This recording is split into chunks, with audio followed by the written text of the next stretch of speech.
What's going on, guys? Tony here with my review of Fantastic Four. For this one, this is not going to be my usual nicely edited, video. This is just going to be off the cuff stuff. Hence you seeing my face here. And I'm actually going to pull up the review that I wrote for my site, thecoalition.com. That's coalition with a K.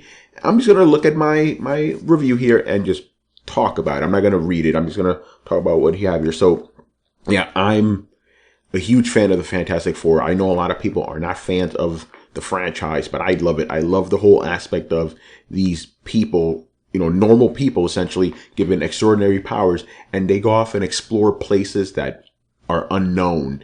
The whole thing of the Imaginauts. I love that aspect. So I've been a fan of Fantastic Four my entire life, and every single Fantastic Four movie I've seen has botched it in one way or another. And this one is no different. Now, with this movie, originally, when I first started hearing about it, I was like, man, they're going to fuck this up. This is going to be a disaster.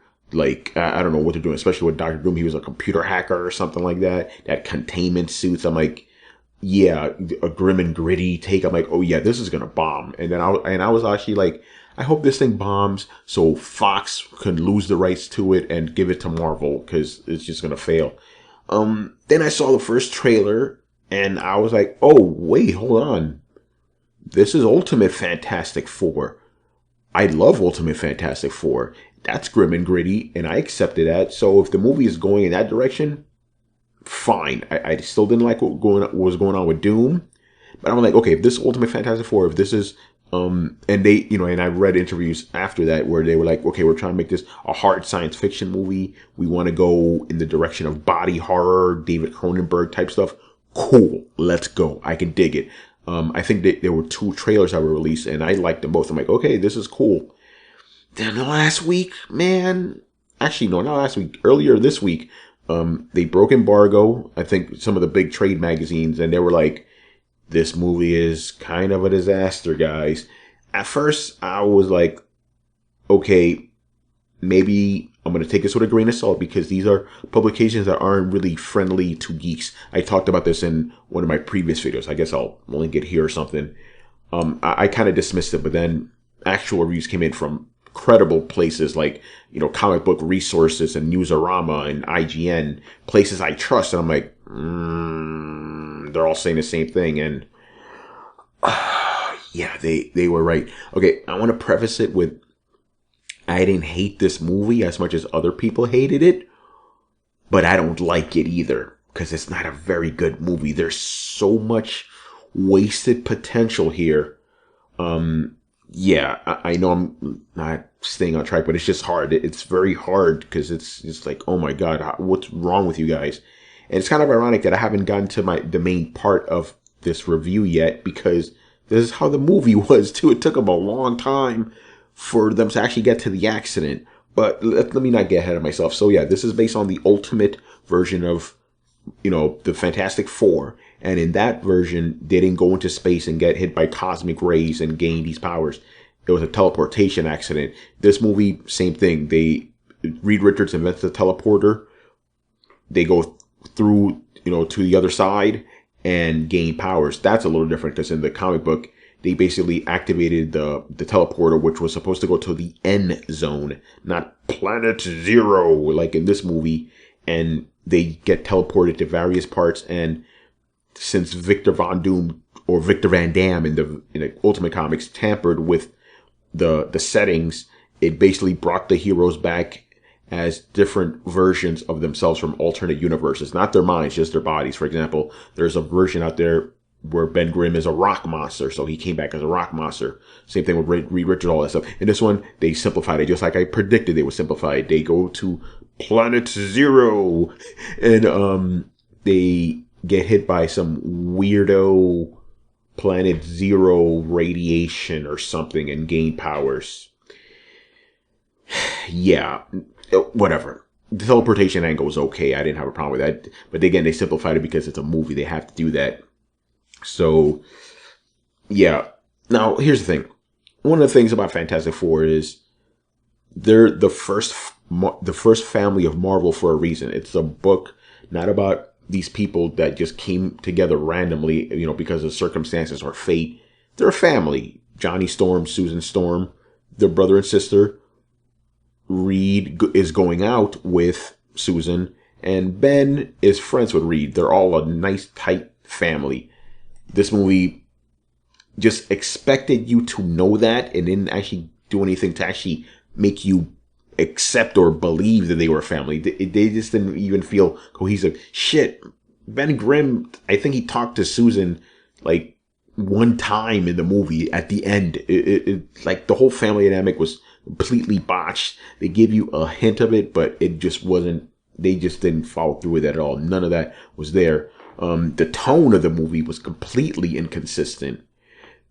One part was a hard science movie. The other part was a superhero movie. They tried to mash them together and it didn't work. It just didn't work at all. The hard science part, this is the part of the movie I actually enjoyed, even though it wasn't very well done either. I enjoyed it because, I love science fiction. That's my favorite genre. So it was cool to see them building the teleporter machine, explain some of these things. And I enjoyed all of that. And I also enjoyed the body horror. Once they actually go through the dimension and come back, I really liked the way they played it. It reminded me of The Fly in a David Cronenberg movie. I really liked that. Like, it was genuinely terrifying, especially with the thing. Like, whoa, this is scary. Like, scarier than actual scary movies. Really cool the way that was handled. But then you had the superhero stuff, which was just so stupid. And I'm a superhero guy. I love superhero stuff. But this is like, okay, guys, you really should have just played more with the science stuff and not so much with the superhero stuff. As a matter of fact, I'll get to this later. That whole section should have just been gone.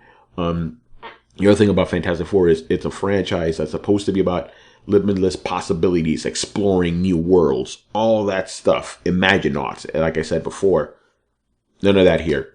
The fucking planet they go to, Planet Zero. I can't even say that with a straight face. Planet Zero looks like a set from Star Trek.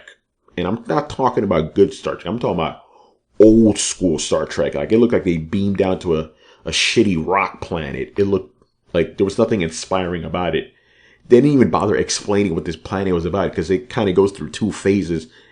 None of that's explained at all, which is odd. I'm like, come on. Silliness, ugh. But the superhero fight, again, I'm sorry, this isn't as well produced as normal, but I'm very frustrated here. But yeah, that part I'm gonna cut out of the movie completely, but I'll get to that. So again, I'm looking at my review here. Okay, here's the other part.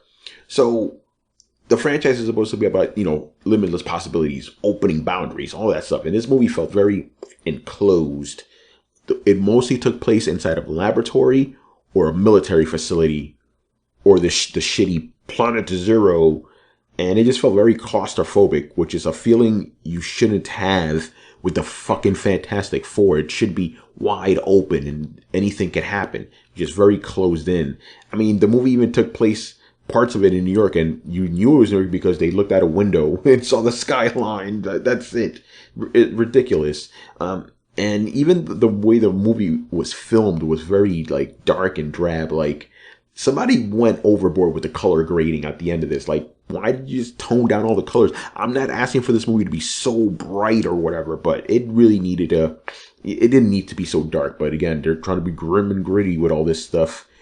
And then the other thing, this is a big one too.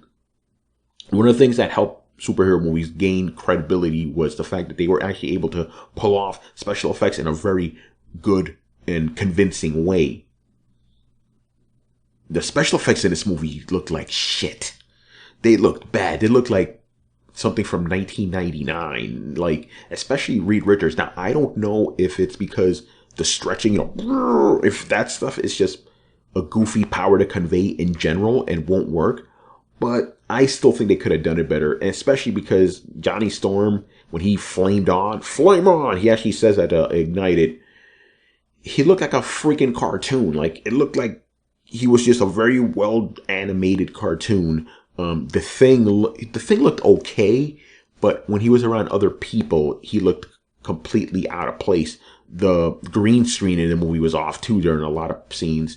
The only special effect that kind of sort of worked was Susan Storm's fields. That's the only thing that worked. But even that's a pretty basic effect. And let's get into it. Doctor Doom was the worst part of this movie by far. Doctor Doom, again, going back, one of my favorite supervillains, if not my favorite supervillain of all time, maybe second only to Magneto. He's supposed to be cunning and, wily and, really conceited, egotistical. None of that here. Ironically enough, when he was normal Doctor Doom as a human, he was actually kind of interesting. Like, he was an asshole, but he didn't see, there was something going on there. But they didn't really capitalize on it. Then as soon as he gets his powers, as soon as he comes back on screen, he becomes a cackling supervillain, basically. Like a supervillain that's a throwback to like the dark ages of superhero movies. It's just so sad that the main villain was just like, he was shit. He was it was just bad. The greatest villain of all time, he's just reduced to shit. And he looked stupid too with the special.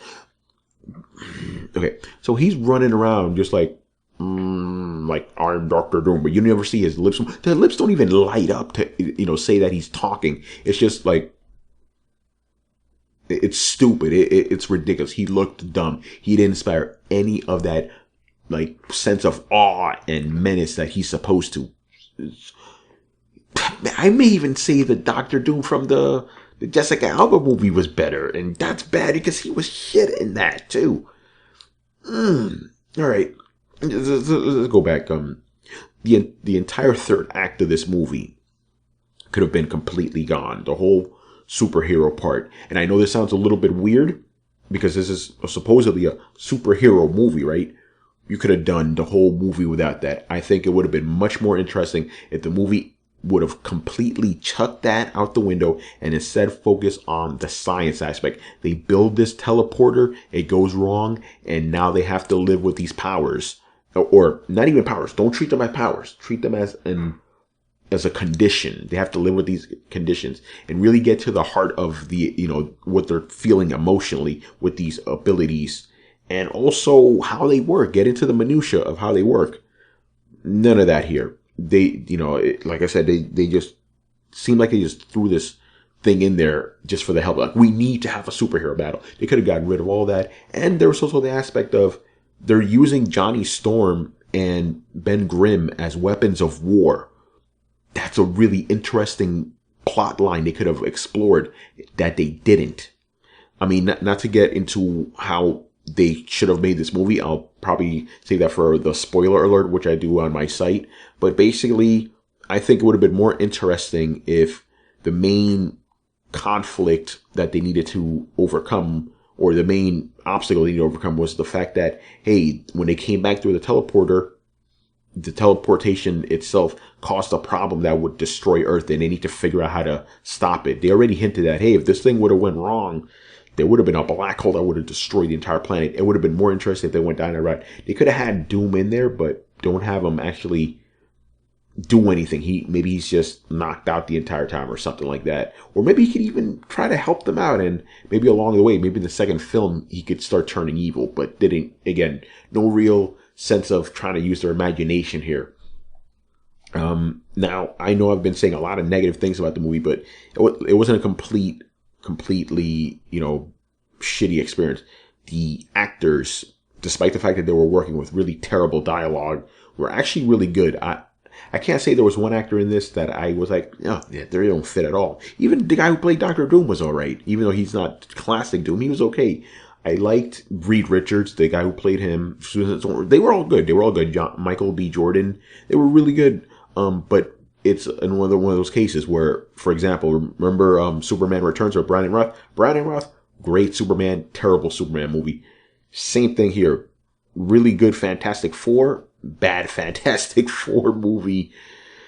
Yeah, and the problem was with the script. The script was just badly written. I heard it was rewritten several times, and you could definitely tell that. I mean, the whole movie in general, it feels like like you could tell there was a lot of things that happened behind the scenes that made things not gel together. There was not one cohesive vision that was guiding everything through. They don't have a Kevin Feige over here.